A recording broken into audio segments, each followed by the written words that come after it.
talk about child sexual abuse, I was looking at a research that was done by UNICEF in 2010 that showed that 2% of females and 18% of the males who were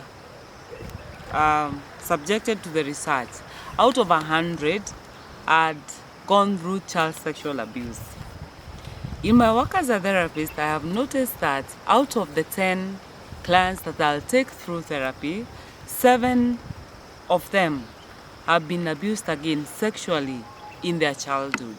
And this has brought me to a realization that child sexual abuse is more common than we think. And it is also not very understood, or it is society acts in denial, but I conclude more that people do not understand it, because if people understood it, its effects and how it manifests itself and what makes it difficult for children to share about sexual abuse, then they would be very helped to understand and also deal with abuse sexually in children. So what is child sexual abuse? I am going to bring a few of the things that are found very common to define child sexual abuse. It can be stimulation of a child's genitals. It can be observing and touching a child's genitals out of the normal routine like bathing or dressing. It can also be a child being coerced, forced, or influenced to touch adult genitals. It also involves exposing children to sexual images, involves children seeing adults having sex. It involves children seeing adults dressing up, or basically exposing the adult genitals to children.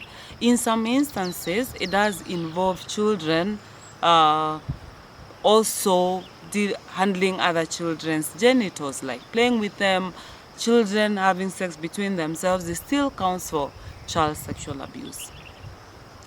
What is it that a person needs to do when they realize that a child has been sexually abused? If a child has been hurting, complains of hurting in genitals, there is pain, there is presence of harm in the child's genitals, the first thing to do is to have that child medically checked. There are other forms of abuse, because harm is not the only one. Even when there is no physical harm, it's still sexual abuse. So what makes it difficult for children to share about their sexual abuse? Number one, most of the time the perpetrator is someone very well known to the child. It could be an uncle, it could be a nanny, it could be a gardener, it could be a friend of the mom or of the dad.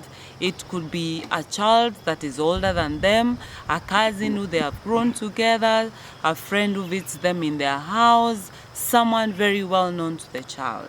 And therefore, there's a lot of confusion in the world of the child, not understanding this is a close family member, a close friend of mom, a person who has been treated and is respected and is trusted in their home, and then this is a person who abuses me. It becomes very confusing, and children do not report for that reason. Reason number two why children do not report abuse. Sexual abuse in children is introduced as a secret game. They are told, come play this secret game. One time I heard children saying, come let's play this secret game. And when I followed them, I found they were fondling on each other's genitals. Then I asked where they learned. And it was a chain of many people, who taught them how they were watching pornography, and how one of the caregivers was also involved. Others were watching their parents. There were so many people involved in playing the secret game. And it was enhanced because they were able to see those things that they were doing with adults in their lives. So, what is the other reason? Reason number three is the perpetrator gradually introduces sexual abuse. Contrary to what we think, sexual abuse is not something that just happens at once. Most of the time, the abuser or the perpetrator is going to introduce themselves slowly as the child gains confidence. If it's a neighbor, the neighbor will call them to their house.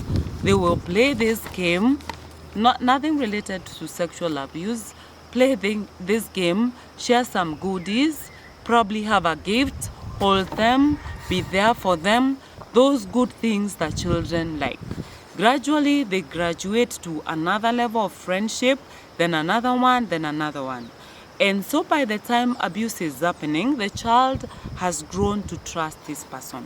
So one of the things I keep telling parents is, should you realize that your child is getting so attached to some particular person, then that needs to give you concern. It needs to keep you thinking, what is it that makes this child very attached to this other person?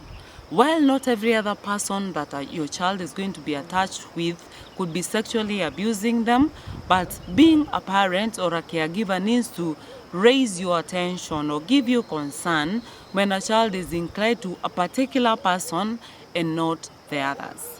So, what is the other reason why child sexual abuse is not reported by children? It's because they think it is normal.